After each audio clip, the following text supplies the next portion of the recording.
our Kashplus Visa card is actually a very handy tool and very important tool that everyone should understand and make good use of it. Now, since the pandemic of COVID-19 for the last 3 years, digital payment has been part of our life, whether you like it or not. All right, we can go out, we can order things online, we pay for example, even your utility bills, water bills, electricity bill online, right? You can pay for your groceries online still, for example. And of course, a lot of us, I think, do a lot of purchases on Lazada, Shopee, and all that. Okay, not to mention again your favorite Netflix, iFlix, video streaming, YouTube, and all that.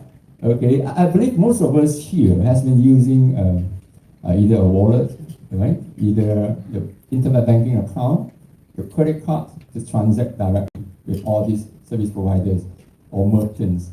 Okay, here I think the rule of thumb is what we believe in virtual facts.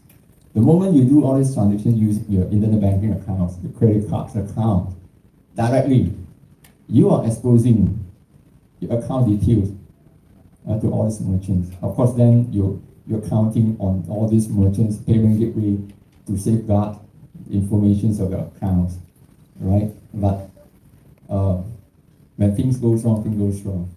Right? Bank has done the part, say, I've actually put out all the security measures to protect your account.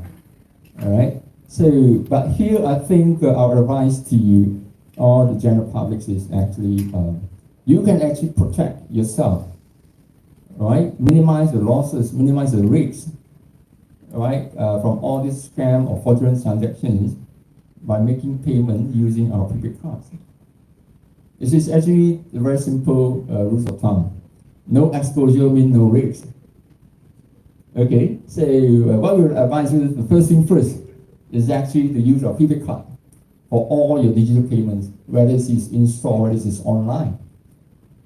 Okay, yeah, so top up into a prepaid card and then spend. All right, because I think to the average public, we are not very tech savvy. We do not know which website is safe, which app is actually dodgy or not. Okay, even today you see a lot of WhatsApp messages that flood in a WhatsApp account, mobile phone, and it's very difficult for everyone to really go and identify, hey, whether this is dodgy or this is genuine. And then sometimes the offers look too good to be true. It's so attractive, and by just one click on the link, then you will be directed to, some unknown website or download some dodgy apps that may actually sniff your account details. Right? So what we do here, first thing first, okay, prevent leaking of your personal data, number one. Do not share your personal particulars, your IC number, your mobile number, especially then your banking account details to all these online platforms. We know digital payment is part of our life, like it or not, we have to do it. We have to live with that. Yeah, so that's the one best thing that we can do, right? Instead of exposing your bank accounts, instead of exposing your credit card accounts, make payments with our prepaid card. Yeah, again, the rules of thumb, no exposure, no risk. Simple as that. Even that, if this prepaid card is compromised, your risk is actually capped. It's actually already capped, and with the balance you have in a card account itself, right? Okay, second thing, our prepaid cards is actually developed based on the banking industry standards. It's as good, as secure as your debit card, as your credit card. Yeah, and this is the global standard, right? We are doing on par, the best what the industry can do. Yeah. Okay, and then the additional value is that you can have actually using a prepaid card is you always top up first before you spend. Okay, so I hope that will also help everyone to nurture a good spending behavior, a good financial planning habit. Yeah, I think this is what everyone needs to learn.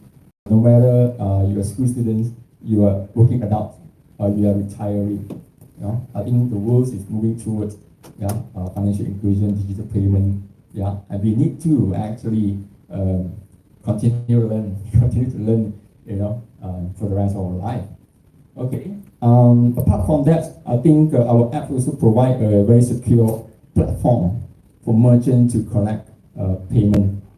Yeah, because you don't need to go through a third-party payment gateway, which we are not sure whether it's a local payment gateway. I believe that Stephen Ng knows it very well. Yeah, or whether it's an overseas payment gateway, and you know who are the operators behind. So through our apps, through our cards, you transact directly with the registered merchant with Kashplus. So I think that is added security. I mean, let's put aside technology. Yeah, it's actually what is also more important is actually the entire setup, the ecosystem. Yeah, that is secure. All right. I think that's probably my answer to the questions. I hope that clarifies well. Thank you. All right, thank you very much for that. Ladies and gentlemen, we have room for 2 more questions. Please raise your hand if you want to ask any question. I do have a question, sir. Yes, please. So in regards to payment gateway systems, it is something that has been adopted universally ever since the pandemic has begun, and now we are entering the endemic phase. How do you see this particular initiative being able to compete with existing payment gateways, as well as the rise of using blockchain technology for transactions? How would you address those concerns? All right, thank you very much for the questions. It seems to be a very good question, and it's also complicated questions.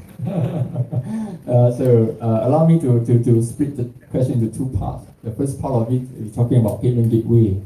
Yeah, how do our ecosystem actually value add to the entire community, whether it's consumers, whether it's merchants, whether it's the entire banking industry. Yeah, especially here, I think we are talking about what is the value proposition. Yeah, I believe all the merchants here who actually subscribe to internet payment gateway service to receive your collections of payment. The biggest cost in the entire transaction is actually what we call the MDR rate, right? The merchant discount rate. That is what the merchant needs to pay, yeah, to allow such transaction to go through. All right. In general, the percentage of the MDR, is quite hefty to merchants. If especially the volume of the transactions is huge, it can cost any established enterprise even millions of ringgit yearly on that. What we offer here through our platform, a very attractive rate, a very attractive MDR rate, which is as low as 0.5%. Versus, I think the payment gateway out there probably will charge you probably 3 times more higher. Yeah. Okay. So second part regarding blockchain. Okay. I think blockchain is a fantastic technology. It's a fantastic technology that is actually introduced distributed systems, removing the dependency on all the centralized, heavy loaded back end, and then that may most of the time a single point of failure. When one bank say I'm running the batch at night, all my service are temporarily unavailable. I think that's a beauty part of the blockchain technology that makes everyone to be the watch card together for transaction to happen. We would like to embrace that technology soon in the near future to put it into our ecosystem, because I think that is a trend. That is where the technology is moving toward. So at the moment, we're still trying to catch up. As a small enterprises in Malaysia. But that is definitely one of the directions. Thank you. All right, thank you very, very much. I think that gives us a very interesting and exciting insight for the future of virtual flags moving forward. Ladies and gentlemen, if there is no other questions, if you'd like to have any one-on-one interviews, you may connect with our publicist, Kevin. He is actually in here. And other than that, we would like to thank Mr. Heng Hua Seng for clarifying all the questions, and we have clear answers for our media friends today. So thank you very much, sir. Thank you very much. It's my pleasure. Thank you. Alright, well, thank you everyone for making time to join us through your busy schedule today. Now, we wish all of you a very good day ahead, and we have now come to the end of our program this afternoon. Thank you very much, ladies and gentlemen, and be sure to get your precious